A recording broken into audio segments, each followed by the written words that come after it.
चाहे कश्मीर में पत्थरबाजों से निपटना हो या फिर आतंकवादियों को उनके ठिकानों में घुसकर मारना, आतंकवाद को ऑल आउट करने के लिए कश्मीर घाटी में उतरने वाली है रोबो आर्मी।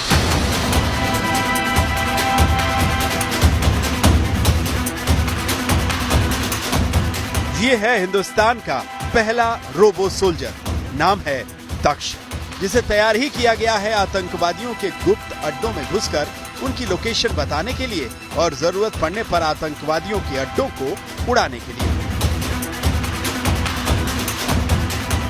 ऐसे एक नहीं, दो नहीं, पूरे 544 रोबोट सोल्जर्स का दस्ता सेना में शामिल होने के लिए तैयार है। रक्षा मंत्रालय से मंजूरी मिलने के बाद जल्द ही इन रोबो सोल्जर्स की सेना में भर्ती शुरू हो जाएगी। तो सबसे पहले ये जानिए कि ये रोबो सोल्जर्स काम कैसे करेंगे। करीब 200 फीट दूर बैठा सेना का कमांडर रिमोट कंट्रोल के जरिए इन रोबोट्स को कंट्रोल कर सकेगा, चाहे सतह कैसी भी हो, कितनी ही उबड़ खाबड़ हो। ये रोबोट सीढ़ियों तक चढ़ने में दक्ष होंगे। इन रोबोट्स में हाई रेजोल्यूशन कैमरा लगा होगा जो अंधेरे में भी तस्वीर और वीडियो रिकॉर्ड करेगा। इनमें एक ट्रांसमिशन सिस्टम लगा होगा जो रियल टाइम फुटेज को कंट्रोल सेंटर में भेजेगा। इसके अलावा इनमें एक लॉन्चिंग सिस्टम होगा, यानी ये रोबोट्स ऐसे होंगे जो आर्टिफिशियल इंटेलिजेंस के जरिए अपने काम को अंजाम देंगे। भविष्य में युद्धों में ये रोबोट्स गेम चेंजर साबित होंगे। इसका ऐलान सेना पहले ही कर चुकी है।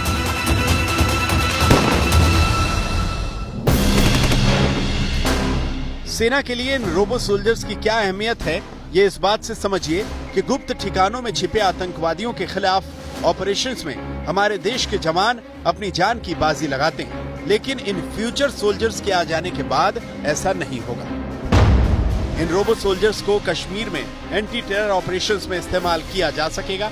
ये रोबोट्स न सिर्फ गुप्त अड्डों में आतंकवादियों की सटीक लोकेशन की जानकारी देंगे, बल्कि आतंकवादियों की हर हरकत की रियल टाइम जानकारी भी कंट्रोल रूम में देंगे। इतना ही नहीं, बम धमाकों और गोलीबारी के झटकों को सहने में भी ये रोबोट दक्ष हैं और जरूरत पड़ने पर रिमोट कंट्रोल के जरिए इन रोबोट्स से गन फायर और ग्रेनेड भी लॉन्च किए जा सकते हैं। ये रोबोट्स जवाबी कार्रवाई के लिए 360 डिग्री घूमकर भी निशाना लगा सकते हैं। 6 पहियों वाले रोबोट दक्ष में परमाणु, जैविक और रासायनिक हथियारों को पहचानने और बारूदी सुरंगों का पता लगाने के सेंसर्स भी मौजूद हैं। यानी आतंकवादियों की अड्डों पर रेड डालने और एनकाउंटर में जिन जिन कामों के लिए देश के जवानों को अपनी जान जोखिम में डालनी पड़ती है, वो सारे काम ये रोबोट दक्ष करेगा, वो भी पूरी दक्षता के साथ। एंटी टेररिस्ट ऑपरेशंस में जो खास तौर पे जो फायदा रोबोटिक्स का आता है वो ये है कि सर्वेलेंस, टारगेट के ऊपर हावी होना या actually getting to the target और उसके ऊपर कार्रवाई करना और उसके बाद पोस्ट स्ट्राइक असेसमेंट करना। कभी कभी जब आप लाइन ऑफ कंट्रोल के पार भी शायद करते हैं, तो इसमें क्या होता है कि कैजुअल्टीज आपकी ज्यादा होने का अंदेशा होता है। तो मैं समझता हूं जितना आप इन्वेस्टमेंट करें अपने जान बचाने के लिए, अपने जवानों की जान बचाने के लिए और थ्रेट्स को दूर करने के लिए, वो फायदेमंद है। सूत्रों के मुताबिक दक्ष रोबोट को तैयार करने में सिर्फ 90 लाख रुपए की लागत आई है। जम्मू के नगरोटा में इसका फील्ड ट्रायल भी सफल हो चुका है। अब बस इसे एंटी टेरर ऑपरेशंस में इस्तेमाल के हिसाब से तैयार किया जा रहा है। आतंकवादियों का काल बनकर आने वाले ये रोबो सोल्जर्स कश्मीर घाटी में सेना की राष्ट्रीय राइफल्स का हिस्सा बनेंगे।